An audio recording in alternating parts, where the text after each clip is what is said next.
please put your hands together for Amy's brother Darren.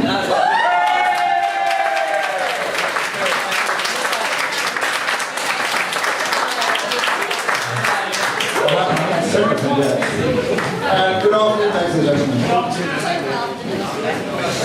I'd like to begin by welcoming you all to this joyful occasion to celebrate the marriage of Amy and Darren. Thank you for all being with us today and making it even more special for both of them. I'd like to give particular thanks to those who've made long journeys to be with us here today, particularly Darren's grandparents from Cornwall.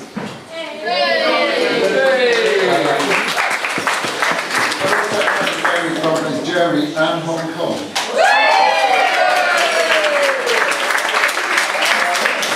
Unfortunately, as is always the way, there are some people who cannot be with us here today, but I'm sure they're all with us here in spirit. I'd like to raise our glasses to loved ones, those who are here and those who sadly cannot be with us.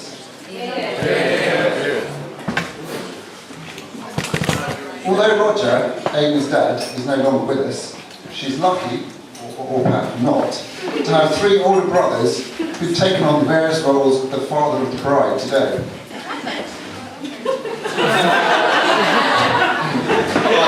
Number one son, Robin, walked up the aisle earlier this afternoon.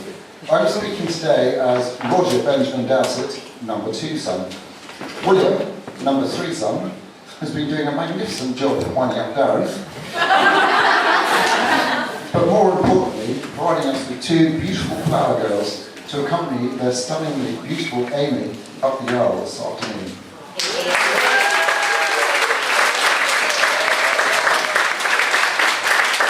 I'm sure that if Dad was still with us, he would be proud, perhaps the proudest man alive today, to see his daughter on this special day.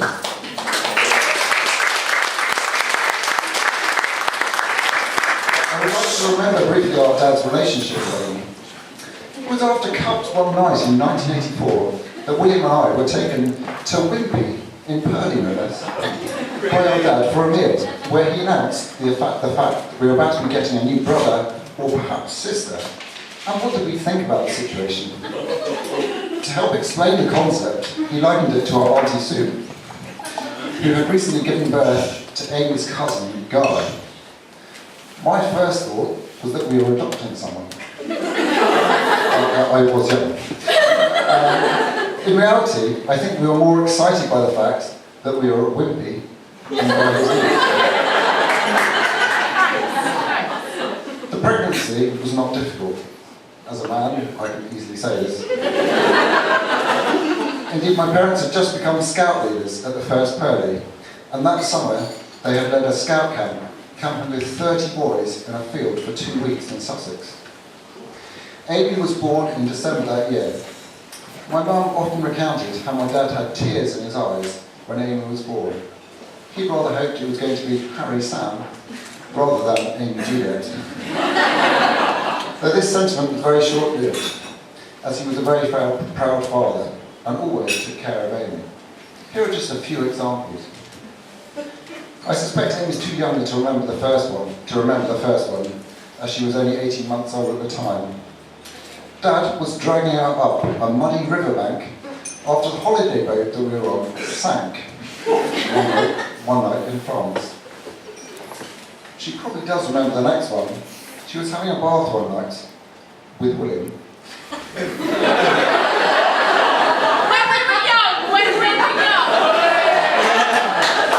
Dad may have rested his eyes for a little period when she fell and cut her top lip open on the taps. So badly, she had to go to hospital. Still, she got a nice digital watch out of the situation.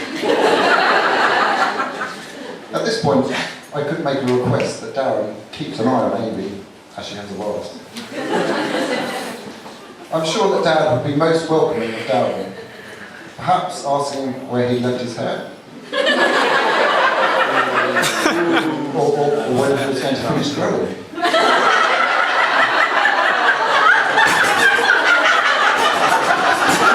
Just as the first time he met Jo, his future daughter-in-law. After opening the front door to Jo, with the dog barking in the background, he promptly asked her if she liked dogs. to which she replied, no. His response was, no fucking use you'll be. Excuse the language. However, we were also fortunate to have a truly amazing mother to look after us, and Amy was particularly close to her, as she supported Amy through her successful time at school and with the Croydon Harriers, and then through university. Unsurprisingly, in this day and age, Amy struggled to get on the housing ladder in London, and so lived with Mum for many years, until she became totally independent with her lovely flat in South Norwood. This was not an easy decision, as our mother suffered with Parkinson's disease for over 20 years, and Amy essentially had become her primary carer and best friend, which was no mean feat, as she was also working full-time at the BBC and later Shine. The strong bond between mother and daughter remained, and Amy's unfaltering compassion, patience, understanding and love was clearly apparent to everyone who knew her. This is still apparent in Amy today, using that well-honed courage and determination that her mum showed as she battled with Parkinson's in Amy's running of the Brighton Marathon for Parkinson's a few weeks ago. I'm sure she would have been very proud of Amy and Darren in their run, and over £1,200 they raised for Parkinson's UK, the British Heart Foundation and Great Ormond Street.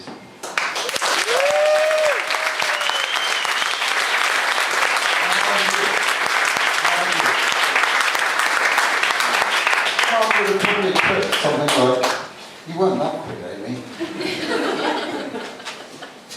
Words and actions will never be able to express how amazing Amy was with Mum, and the inestimable difference she made to Mum's quality of life. On behalf of Mum and everyone that knew her, thank you, Amy.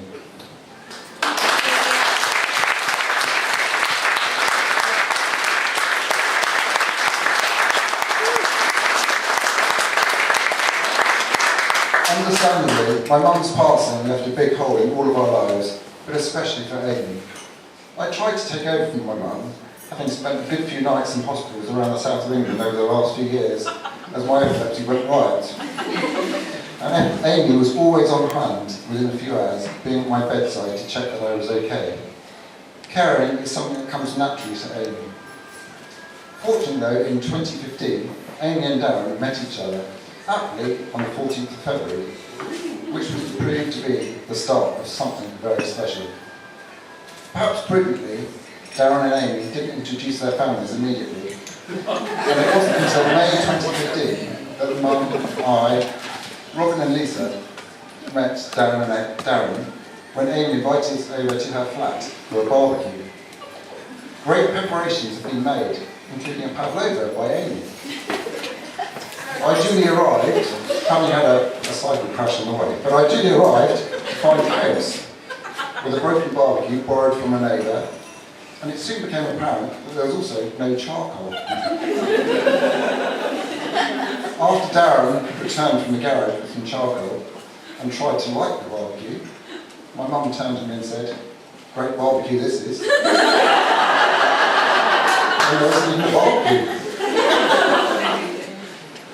After such a successful first meeting, Darren then joined us all on a family holiday on the Isle of Wight, where he met Amy's other siblings, or other sibling, William, and his family. One evening on the way back from dinner, Darren was trying to be a true gentleman by holding an umbrella over my mum. But then his keenness to impress took over as he tripped, cartwheeled over the wheelchair, and landed on the floor clutching a bleeding arm. All the time, keeping the umbrella upright. Darren, however, was an immediate hit with Freya and Neil, now his nieces, and remains so today. What is it they say about similar minds? Joking aside, Darren has been wholeheartedly welcomed into the Dowsett family. A lot has happened during the few years that Darren and Amy have been together, with them sharing many experiences, both good and bad, in which they have been a great support to each other. I think it's evident to all that Darren and Amy have already made a wonderful life together in their lovely house in Coulston. I'm sure that their relationship will go from strength to strength, and that one day soon, there are bets on this, their big house will be filled with extremely lucky children of their own. Here.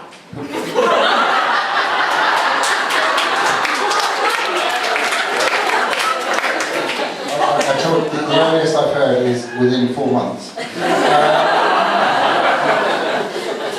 I'm sure their relationship will go from strength to strength, and that one day soon their big house will be filled with extremely lucky children of their own. I'm being serious. Children of their own who will benefit from 2 wonderful parents. Now, the father-in-law is supposed to give advice to his new son-in-law. I'm somewhat lacking in the marital advice department, so at this point, I'm going to hand over to William.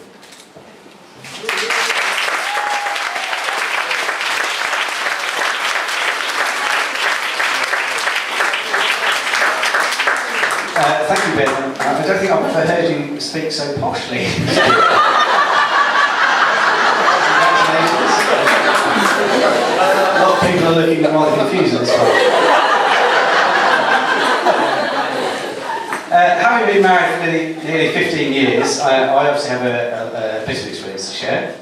You'll have to ask the lovely Mrs. Dowsett whether it is worth listening to, but obviously the fact she's here shows that some of it might be worth listening to. Now, Darren, clearly for many of us it is easier to find someone to marry and so get started sooner. But for Darren, that was obviously not going to be the case, particularly after he lost his Chesney Hawk-style blonde locks. Or so he tells me, I've never seen them.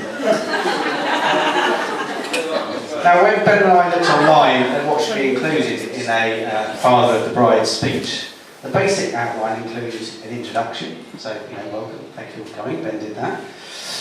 Followed by, welcoming people, a bit about your daughter, my sister, Ben's covered that, and then a bit about your son-in-law, followed by some parting wisdom and the toast. Now, in the son-in-law bit, it's suggested to include, and I quote, a moment when you've been particularly glad he was around. So, moving on to the parting wisdom piece. In all seriousness, they've only just got it in the back there. Well done, thanks. Keep up, we've got to get this over before the sun goes down. In all seriousness, I am very glad when Darren is around, particularly on days like today when Spurs lose. Thank you very much. But we must be serious, as the guide also says that the father of bride speech should be to demonstrate the wise, elder statesman nature of the father of the bride versus the other speakers. Having met Kev at the stag do, me and Ben knew that by simply doing basic things such as turning up, being on time, generally being able to string a few sentences together, we could show ourselves as the wise elder statesman.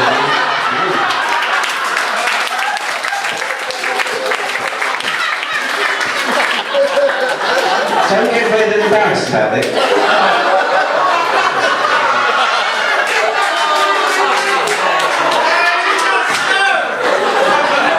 So, let's bring a bit of decorum back. Let's give some advice. Taking inspiration from my 2 lovely daughters, I put a little poem together using the letters from marriage. So, M is for making time for each other each week, going out on dates and still making that time special. A is for asking each other how your day was.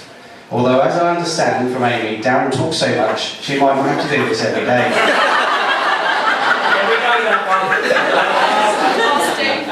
R is for respect. You have to always respect each other. Although this is optional, Amy, when Darren sings Phil Collins.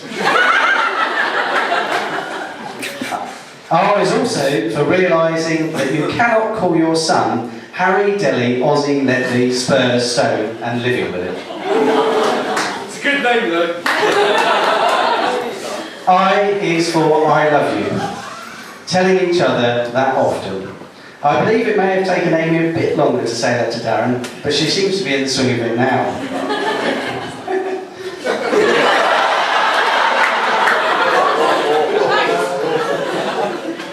A is for arguments.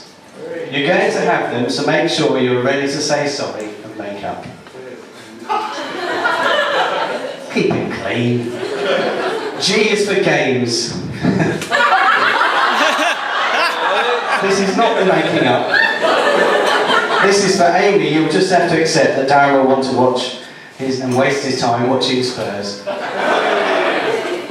That's the last of the Spurs jokes, Darren.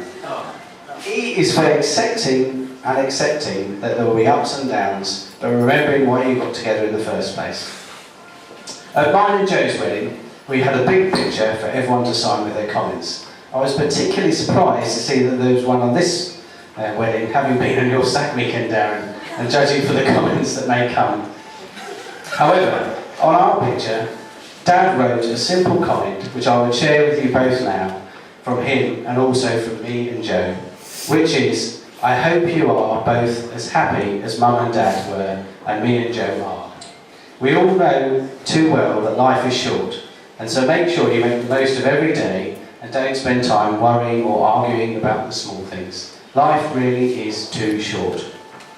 So, as Ben passed to me to give the marital advice, due to my experience, I will pass to Robin and his extensive experience for the section which involves the drinks. Come on, Robin! Thank you. Please. Thank you. Please raise your glasses, please. To our Amy, our lovely and ugly baby sister, probably one of the best things our parents ever did, apart from me. Darren, we trust you completely to be kind and to love her well. Please raise your glasses and toast to our best girl, the bride. To the bride! Right, who's next?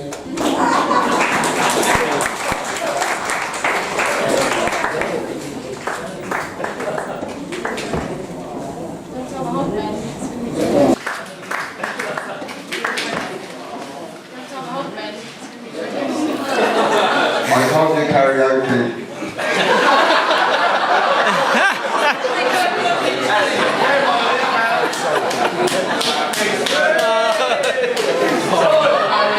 What's happening? So thank you everybody. That is an hard act to follow. I don't have paper in front of me, but it's all in my mind.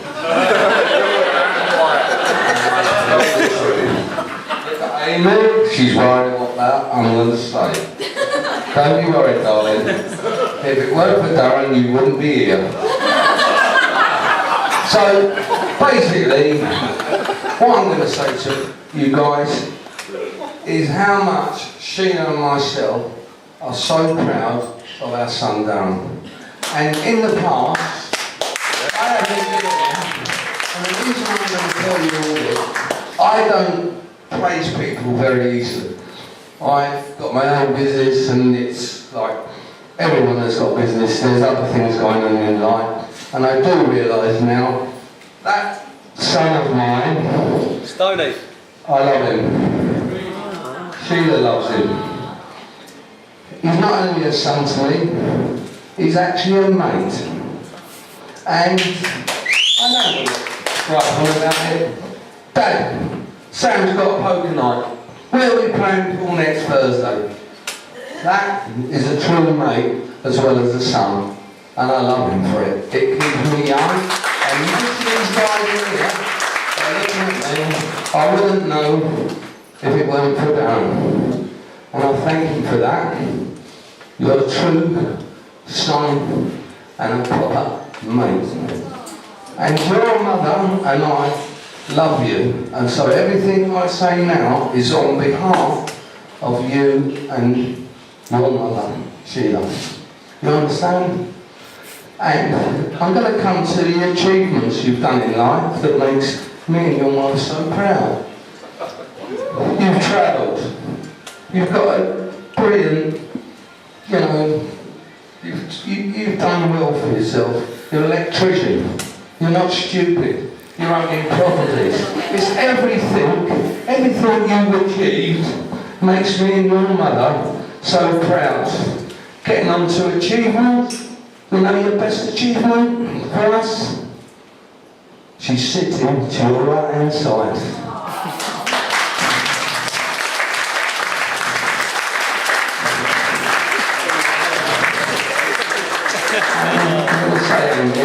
You've already told me off, you're only married to an hour.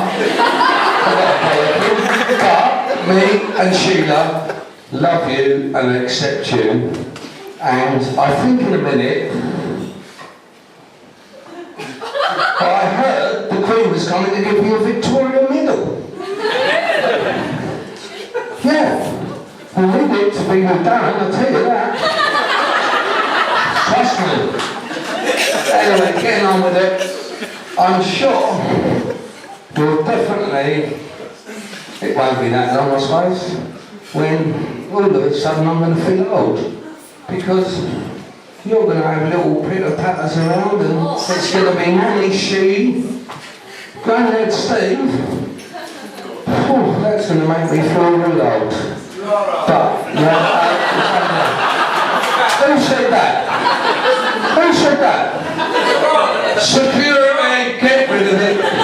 Throw it in the lake. No, honestly, I'm really proud to have you and Sheila is as a daughter-in-law. And, you know, just Darren is, or can be, hard work. And the reason why that is it's not that I'm going to say it because he's my son, it's just that he tries to be perfectionist.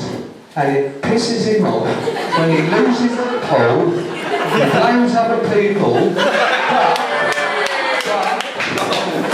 but it's because he tries his best at everything. And I think we all must agree, any man that does that tries his best, is a top man in my eyes.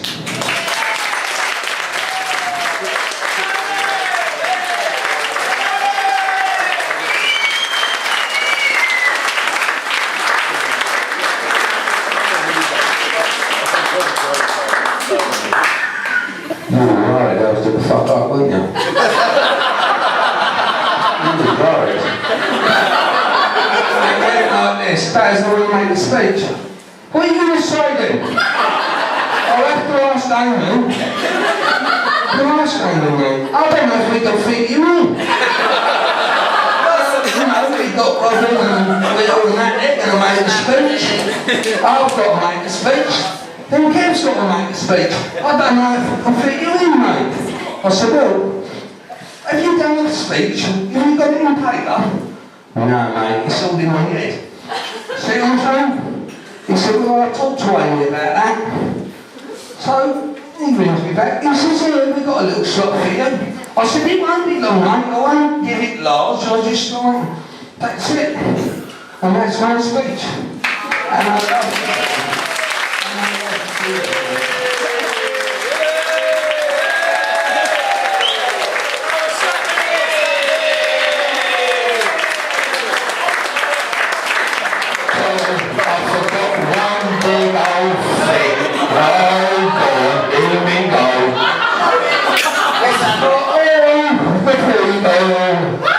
That went to Galway.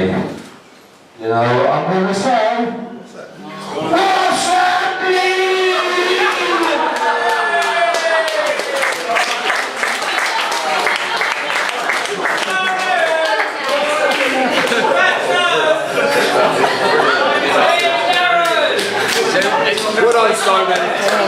Well, that was made my wedding season already, and we're only in March. That was incredible. Right, well, I've got a few good speeches to make there, and I'm repeating them just to let you know. But we're getting on a bit now, so I'm gonna, and I've lost a few of my jokes actually because a few of them are coming out. Thank you all for coming here today. Thank you very much, and especially those that have travelled far afield to share the day with us. Thank you also for all the generous gifts. I'd like to thank Amy's brothers for giving her away, for the lovely speech, and for welcoming me into the Dowsett family. I've got to say a big thanks to Dad for that speech now. I really wasn't expecting that. It was absolutely brilliant. So thank you very much again for that. I only said it because it'll be the last time that all your friends and family will probably be together, and I haven't been enough complimentary to you in the past.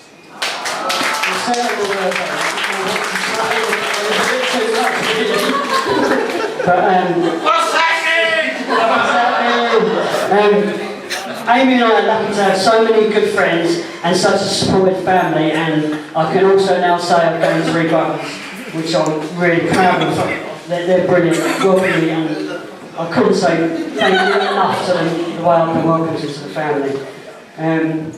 I never got to meet Amy's father, but I was lucky enough to meet the mum Juliet before her passing, and I'll be forever grateful for the time I did get to spend with her. My fondest memory of Juliet was during the Dowsett family holiday on the Isle of Wight. It was that particular night that Ben's already mentioned, when it was pouring down outside and we were trying to get Juliet home in the rain. I was going to tell the same story. I didn't realise Ben was saying that, but my story was slightly different. I'll make out I'm some sort of superhero that Amy and Ben are pushing Juliet along. It was all at like break speed, but going really, really fast. So I've got the umbrella, I'm on umbrella duty to keep everyone dry, and I trip and I dive forward into this roly-poly, and I jump up with the umbrella still in hand and keep everyone dry, but obviously I was drenched.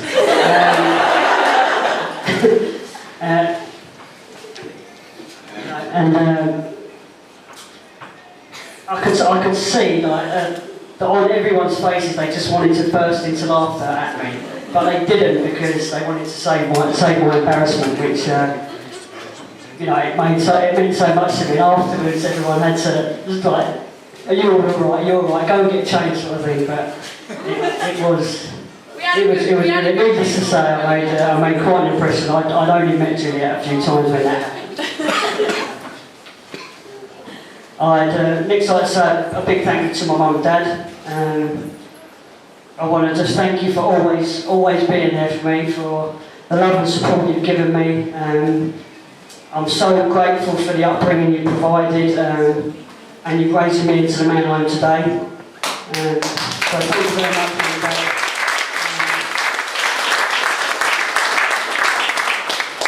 We'd like to give a special thanks to my mum for all her help and advice in the planning today. So we've got a little something.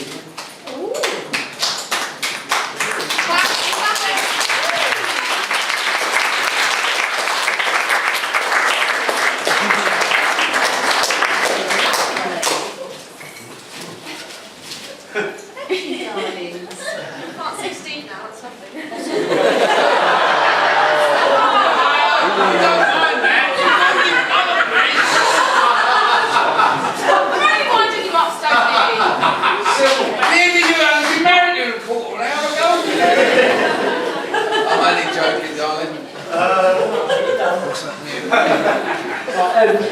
Really, we'd like to say thank you to everyone who's helped in any way. But we'd like to mention in particular Jess, Binny and Matt. Jess would like to thank you for all your special help recently, you'll find out later. Binny for personally making all the lovely bunting decoration that's hanging in there now. Thank you very much. And to Matt for not only agreeing to film today, or offering to film today, but for also all of your advice in our recent Brighton Marathon run. So thank you very much to the two.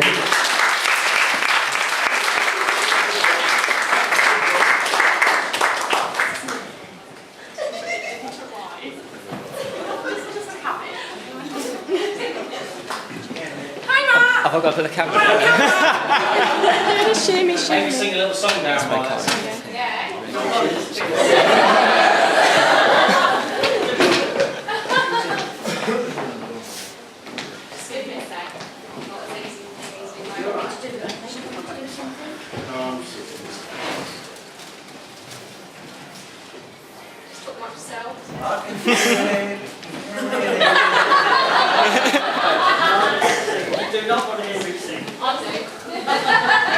Go on.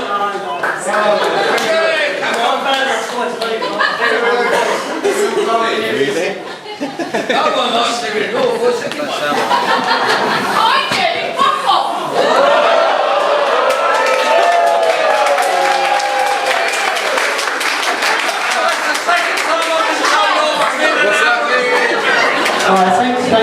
Thank you very much again to everyone else you just mentioned. But my love and thanks really go to Amy today. For being here, looking so beautiful, for being brilliant in so many ways, and now for being my wife.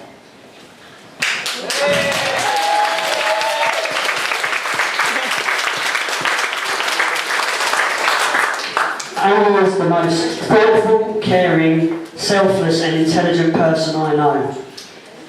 Those that know me best will know my life has changed only for the better since we met. Amy makes me want to be a better person, and she makes me feel a more complete one. She is not only my wife, but also my best friend and my soulmate.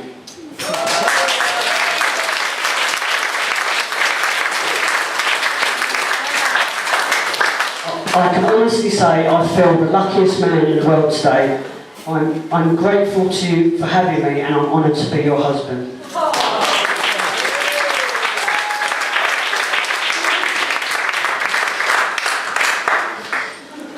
I'll shortly be handing over to my best man, Kev. I'm hoping you'd have a few kind words to say about me. I've done so many silly things in the past. There's no doubt he's going to mention some of them. I've known Kev for over 33 years. We grew up together in Hernley, we went to the same schools together, and we've remained close friends ever since. If I could say one bad thing about Kev though, it's that he needs to work on his organisational skills.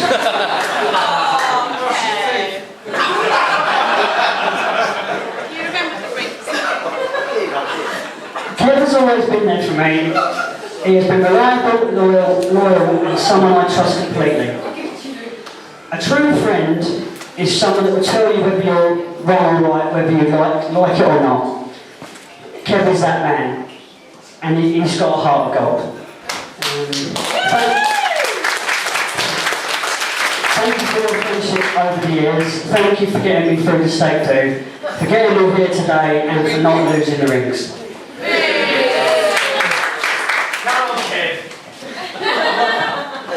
I'd like to end by saying how beautiful the bridesmaids and the flower girls are today.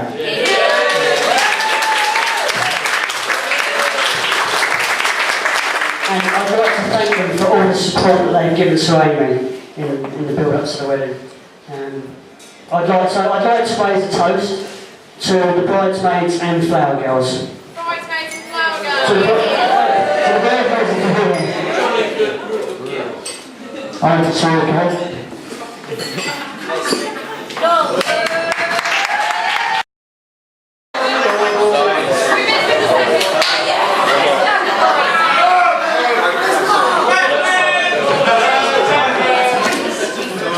Good evening, ladies and gentlemen.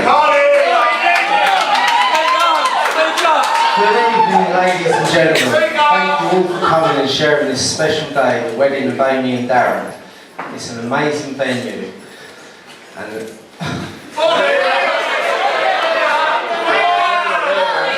a lovely venue, and it's amazing the effort people will make for a bit of free grub to pick this up. For those of you that don't know me, I'm Darren's best man, Kevin. Obviously, I got the short straw. Firstly, I would like to congratulate the newly married couple, Darren and Amy, on their marriage.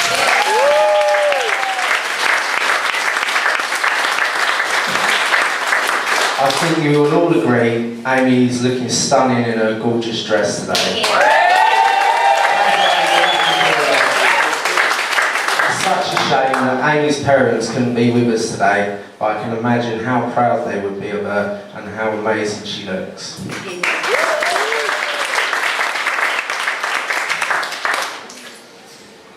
All the bridesmaids look beautiful and have done a fantastic job looking after Amy today, and I would like to give a special mention to Amy's brother Robin, who has done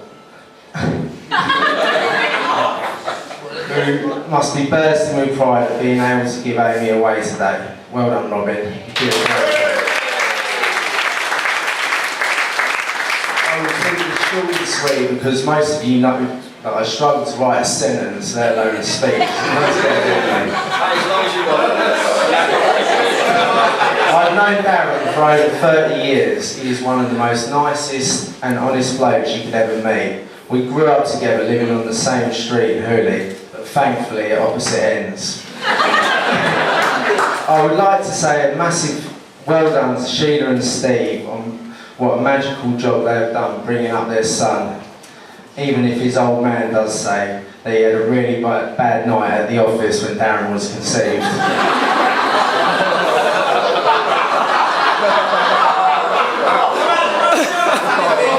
We all know that Darren is such a mummy's boy, so much so that Sheila had to get a job as a coach lady on the school coach, just to make sure he got to school okay every day, which everyone found a little bit weird.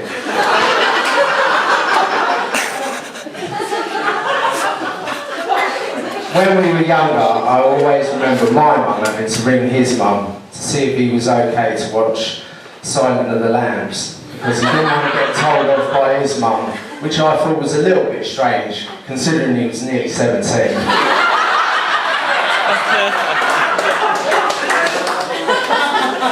I will never forget the day I first met Amy. Darren introduced her to me in Blaney, and for some reason, Darren just come out with this most bizarre voice. It went something like this. This is Amy.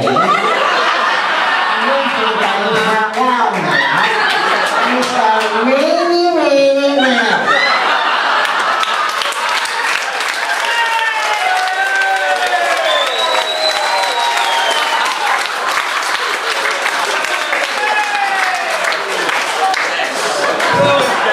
By that point, me and Blandon just looked at each other and thought he was trying to do an impersonation of Frank Spencer. I knew from that moment on that Amy must be the one for Darren. By how nervous he was. I've never seen or heard anything like it in my life.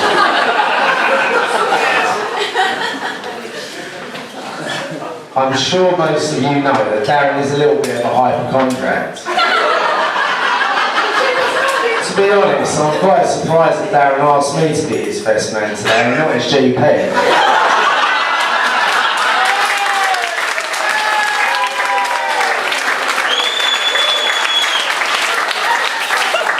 The amount of time he spends down his local clinic talking about his medical conditions and cracked over the years. I was told Amy wanted a walk-in wardrobe for the new house, but unfortunately she was overruled by Darren to make way for his walk-in medicine cabinet.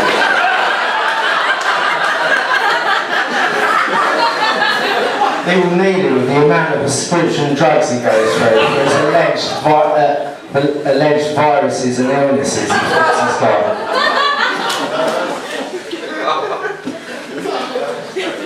I called the group the Galway. Oh, I missed a bit. I did make a secret WhatsApp group for the stag do, so we could all discuss Darren and the things we were going to do to him. But we had a mole in the group, and he found out about it. I'll be paying the mole a visit later. I called the group the Galway Growler. Let me tell you why. First of all, because the stag do was in Galway, and if by some miracle you don't know Darren, he's a bit of a lightweight when it comes to a drink. And when he's had a few too many beers, the growler comes out in him. He starts putting faces and talks to himself and starts growling at himself. He's the only bloke I know that ends up picking a fight with himself and still doesn't win.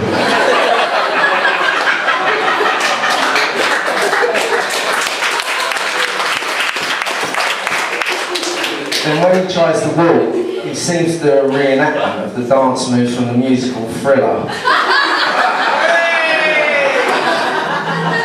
Which always gets people a little bit jumpy in the pub, around causing them pearly. So most of them have now put a warning poster of his face on the notice board saying, only approach this individual at your own risk. I just hope that Darren doesn't have too many pints before the first dance and changes back into the growler again. I don't think that would go down too well, so behave yourself please, Darren. All that leaves me to say is, I hope you have a lovely day, all of you. To love, laugh, happy ever after, and please raise your glasses to the bride and groom, Mr. and Mrs. Darren Stone.